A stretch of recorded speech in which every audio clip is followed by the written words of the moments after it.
그 상황에 1차 타격을 볼 예정으로 있습니다. 지금 못 느끼시죠? 예. 나중에 50대 되고 나면 왜 이렇게 살기가 힘들어? 그렇게 될지도 모릅니다. 여러분들이 이제 과거, 2030 세대의 이 과거, 현재의 특징, 그리고 앞으로 예견되는 어려움, 이런 것들을 살펴봤고요. 한국 정치하고 왜 안 맞을까? 한국 정치를 한번 보겠습니다.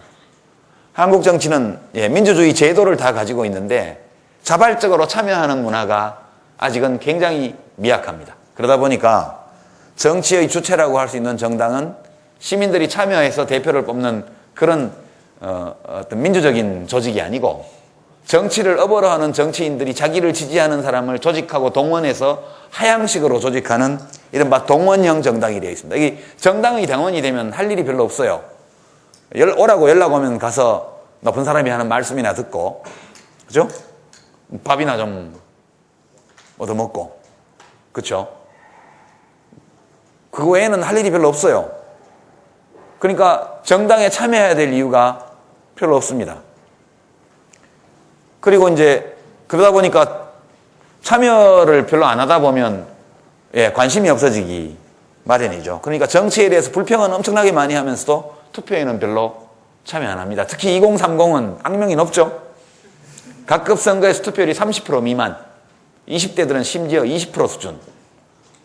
제가 최근에 만난 어떤 분은 지금 나이가 45, 6 됐는데 15년 동안 투표를 한 번도 안 했다고 그러더라고요. 15년 동안. 국민참여당 입당원서를 다운받아서 프린트 해놨더라고요. 예, 음악하는 분인데요. 옛날에 락커였다고 그러는데 15년 동안 투표를 한 번도 안 했다고 그래요. 그런 분이 국민참여당 입당원서를 홈페이지에 접속해서 다운받아서 친구하고 둘이서 입당할까 말까 그렇게 망설이고 있는 것을 우연히 봤습니다.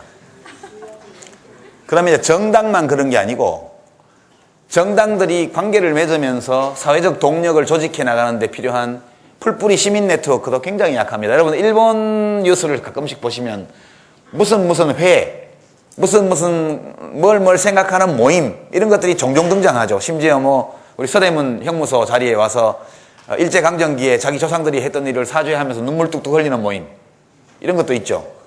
일본 같은 경우는 정치는 매우 후진적이지만 그 바닥으로 내려가 보면 굉장히 넓고 다양한 풀뿌리 네트워크가 있습니다. 한국은 이것이 아직도 제대로 형성되고 있지 않죠. 여러분 동네에 가보시면 생협하시는 여성들 잘 모이죠. 마실 모임 해가지고. 그렇죠? 근데 그건 약해요. 그거보다는 아파트 분여회 이런 데가 엄청 세죠. 그 무슨 알뜰시장 열어가지고 커미션 받고 이렇게 해서 이익을 중심으로 뭉쳐있는 그런 데들은 굉장히 강합니다. 반면에 아주 자생적인 풀뿌리 네트워크, 뭐 책 읽어주는 아버지 모임이라든가, 무슨 동네 어린이 독서 지도 모임을 하는 엄마들 모임이라든가, 그 다음에 뭐 환경을 생각하는 그런 모임이라든가 이런 거 굉장히 약합니다. 한국은. 이렇게 하다 보니까 정치가 국민들로부터 굉장히 멀어져 있는 거죠. 2030들이 관심을 가지고 어떻게 접근을 해보려고 그래도 접근이 잘 안 되는 그런 상황입니다. 거기다가 정치인들이 맨날 지역으로 쪼개서 싸웁니다. 정책 가지고 싸우면 괜찮은데 뭐 4대강, 세종시 이런 건 좋아요. 미디어법. 싸워야 됩니다. 싸우라고 여야가 있는 거니까. 근데 통상 보면 이게 지난번 총선 때 지역구 당선자 그림인데 녹색은 민주당, 파란색은 한나라당, 그리고 요 짙은색 요거는 아마 자유선진당 이렇게 되어 있습니다. 이렇게 해가지고 보통 이렇게 해서 이쪽은 싹 파란색, 이쪽은 싹 뭐랄까요? 이 초록색, 뭐 노상 그렇게 됩니다. 요게 또 충청도는 충청도대로 또 이렇게 뭉쳐 있죠. 서울은 보시면 여기 서울입니다. 서울 보시면 여기 경기도고 서울은 뭐 지난번에 거의 한나라당이 몰수리 했죠. 경기도도 거의 마찬가지 상황이었습니다. 전체적으로 보면 동서로 쪼개져서 자기 동네에 가서 저쪽 동네 유명한 지도자를 비방하고 욕하는 걸로 인기를 엄청 얻을 수가 있습니다. 대구 같은 데 가면 굉장히 술 잘 드시는 어떤 국회의원이 계신데 또는 뭐 KTX를 발로 차서 세운다든가 뭐 이런 분들 많이 있습니다. 그분들 인기가 좋아요. 어떤 싼 남자답고 인간적이고 주로 하는 일이 뭐냐? 옛날에는 김대중 대통령 욕했고 사상이 의심스럽다, 친북 좌파다. 그 다음에 노무현 대통령 뭐 욕하고 이렇게 하면 여기 가서 인기가 올라가요. 이 동네에서는 막 무조건 뭐 한나라당 지도자들을 욕하는 겁니다. 그럼 또 여기서는 또 민주투사라고 그래서 올라가요. 어느 쪽이건 좀 합리적으로 서로 타협하려고 그러면 내부에서 배신자 취급을 하게 돼 있습니다. 이게 이제 굉장히 고질적인 문제로 남아있죠. 정책을 따질 것 없이 맨날 출신 지역 보고 표 찍는 정치를 보고 누가 신이 나서 참여를 하겠습니까? 이렇게 하다 보니까 동쪽이든 서쪽이든 보수가 압도하는 그런 이념지형이 형성이 된 겁니다. 왜 보수가 압도하느냐? 한국은 우선 보수가 많아요. 한국은 우선 보수가 많습니다. 보수가 압도적이에요. 원래부터가. 왜냐하면 정조대왕 이후에 한 몇백 년 동안 한 번도 진보 쪽이 이긴 적이 없었기 때문에, 지난 10년을 제외하고. 그러니까 김대중 대통령, 노무현 대통령이 집권하셨던 10년을 제외하면 조선 중후기에 정조대왕이 이제 다산 정약용 선생을 중용하고 이렇게 하다가 그 하나 지키지 못해서 결국은 곡산군수로 내보내고 나중에 천주교 믿었다고 탄핵당해가지고 귀양 가지 않습니까? 왕이 그렇게 총애하는 선비였음에도 불구하고, 지식인이었음에도 불구하고 왕도 어쩔 수 없이 귀양을 보내야 되는 그런 시대였습니다. 정조 때가 그래도 그나마 진보 혁신 쪽이 정권을 잡았던 때인데 그것도 잠시에 불과했죠. 그때 천주교를 믿는다 하는 것은 지금은 친북 좌파하고 똑같은 겁니다. 국가보안법 거기 걸린 거죠.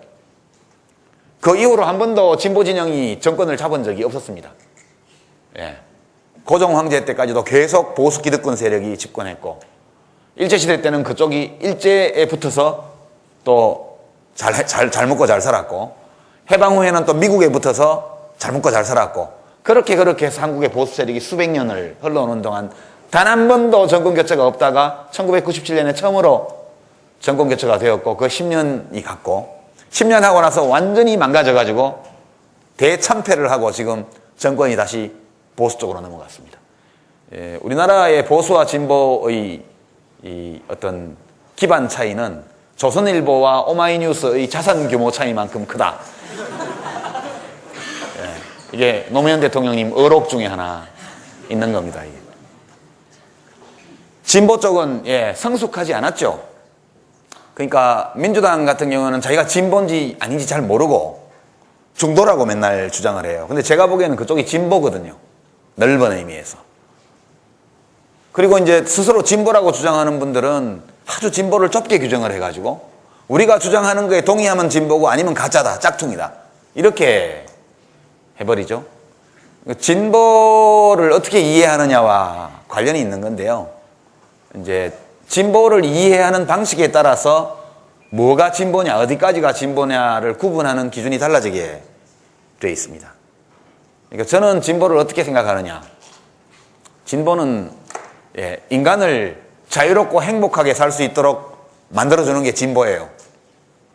인간이 원래 자유롭고 행복하고자 하는 존재인데 실제 자유롭고 행복하게 살지 못하죠. 이게 사람을 자유롭게 자기의 행복을 추구하지 못하도록 만드는 이유가 세 가지가 있습니다. 그런 요인이. 첫 번째가 물질적 결핍. 그것이 인간을 자유롭지 못하게 만듭니다. 그러니까 진보에도 물질적 풍요가 필요해요.